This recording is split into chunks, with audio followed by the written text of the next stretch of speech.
राधे राधे दोस्तों। अपने सनातन धर्म का इतिहास गवाह है कि भारतीय संतों ने योग और ध्यान के बल पर पूरे विश्व को मोक्ष का मार्ग दिखाया है। साथ ही कठिन साधना के जरिए इंद्रियों पर संयम करके और शरीर को हर मौसम के अनुकूल बनाकर भी सबको हैरान कर दिया है।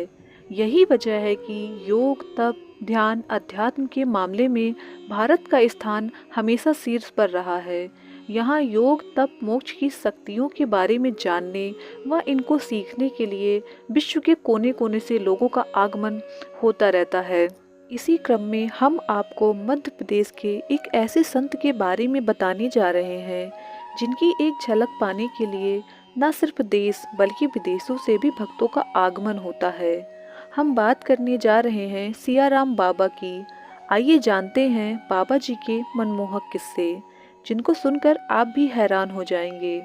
हम जिन संत के बारे में आपको बताने जा रहे हैं वो सियाराम बाबा के नाम से जाने जाते हैं। ये महान बाबा मध्य प्रदेश के खरगोन जिले के नर्मदा तट पर स्थित भट्यान आश्रम के संत हैं। बाबा जी की आयु 110 वर्ष बताई जाती है। हालांकि कोई कोई उनकी उम्र 130 वर्ष भी बताता है। बाबा जी हनुमान जी के परम भक्त हैं और आपको निरंतर रामचरितमानस का पाठ करते मिल जाएंगे।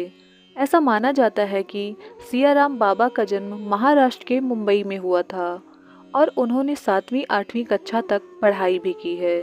वहीं किसी संत के संपर्क में आने के बाद उनके अंदर वैराग्य धारण करने का विचार आया और उन्होंने घर त्याग दिया और तप करने हिमाचल चले गए। हालांकि उनके बाद का जीवन काफ़ी रहस्यमयी है और इस बारे में शायद ही किसी के पास कोई जानकारी होगी। बाबा जी की एक खास बात ये है कि वो दान में सिर्फ 10 रुपए ही लेते हैं। अगर कोई 10 रुपए से ज़्यादा उन्हें दान देता है तो वो बाकी पैसे उन्हें लौटा देते हैं। कहते हैं कि एक बार अर्जेंटीना व ऑस्ट्रिया के कुछ लोग बाबा जी के दर्शन करने के लिए उनके आश्रम गए और उन्होंने बाबा जी को 500 रुपये दान में दिए।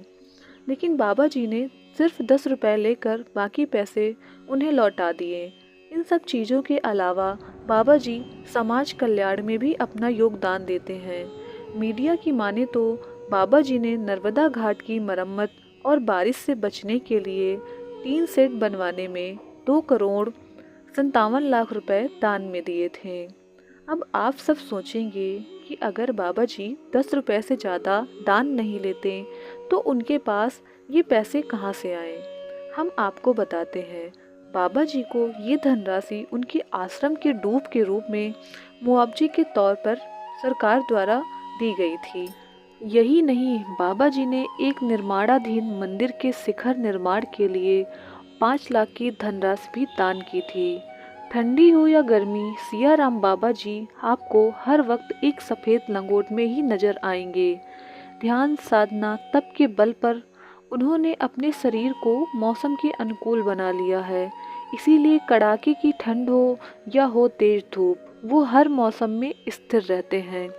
इतनी उम्र होने के बाद भी बाबा जी अपने सारे काम स्वयं ही करते हैं। वो अपना भोजन भी स्वयं बनाते हैं और खाते भी स्वयं हैं।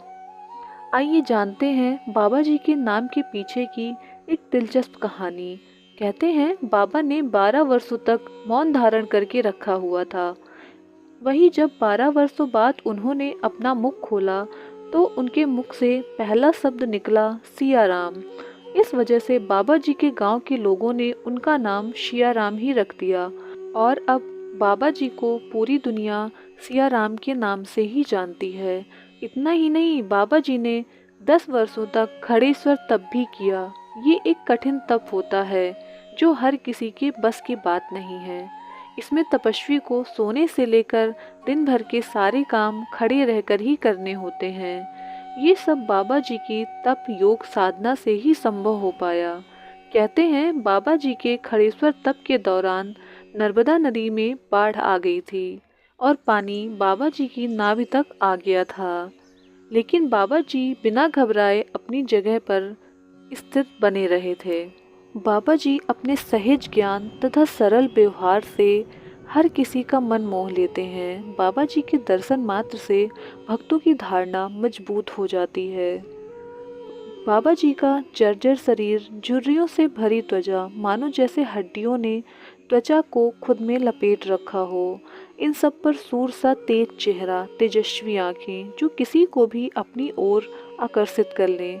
बाबा को देखकर ऐसा लगता है कि मानो हिमालय से निकलकर कोई जोगी शिव का संदेश माँ नर्मदा को देने आया हो।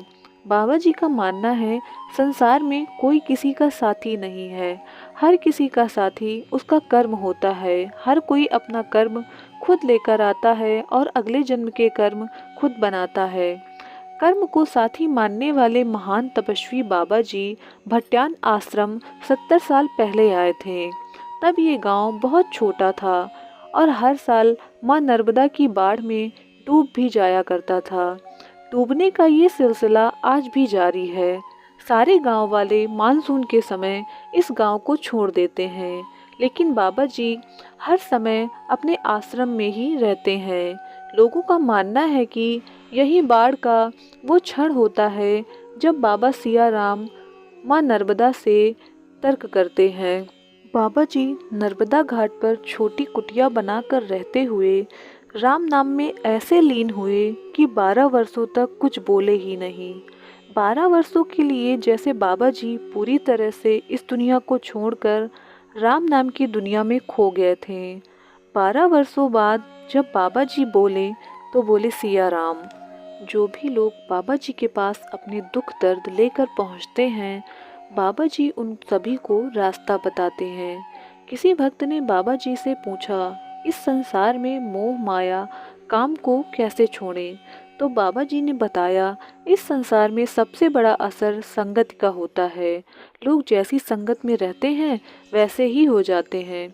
जैसे कि वाल्मीकि जी चोरों की संगत में चोरी करते थे, संतों की संगत में आते ही संत बनकर भक्ति में लीन हो गए। बाबा जी का मानना है कि जीवन एक बाजार है, इस जीवन से जो चाहो खरीद लो। कुछ लोग अच्छी कभी ना खराब होने वाली चीज़ें खरीदते हैं, तो कुछ बेकार के माया जाल को खरीदकर उसी में उलझे रह जाते हैं। इस जीवन की प्यास कभी बुझती कहाँ है, पर बाबा जी की शरण में जाकर उनकी अमृत बाणी का रसपान करके बड़ी से बड़ी प्यास जैसे एक पल में शांत हो जाती है। बाबा जी के वचन प्यासे भक्तों पर ऐसे बरसते हैं जैसे रेगिस्तान में भटकते मुसाफिरों पर शीतल जल की कुछ बूंदें बरसें। भक्त बाबा जी के दर्शन पाकर तृप्त हो जाते हैं। किसी भक्त ने बाबा जी से पूछा कि बाबा जी, क्या आप हमें कोई ऐसा संदेश देंगे जो हमें मुक्ति दिलाए? तो बाबा जी ने बड़े ही सरल शब्दों में कहा, किसी का संदेश कोई मानता कहाँ है, सब अपने स्वयं के प्रकाश और कर्मों से प्रकाशित होते हैं। बाबा जी बताते हैं, संदेश न जाने कितने देकर चले गए, परंतु क्या किसी ने उनके संदेशों का अनुसरण आज तक किया है? कलयुग तो निरंतर अंधकार की ओर बढ़ता ही चला जा रहा है। आज के लोगों में इतना सामर्थ्य बचा ही नहीं कि वो ऊपर की ओर उठ सकें। वो बस दिन प्रतिदिन पतन की ओर ही अग्रसर हैं।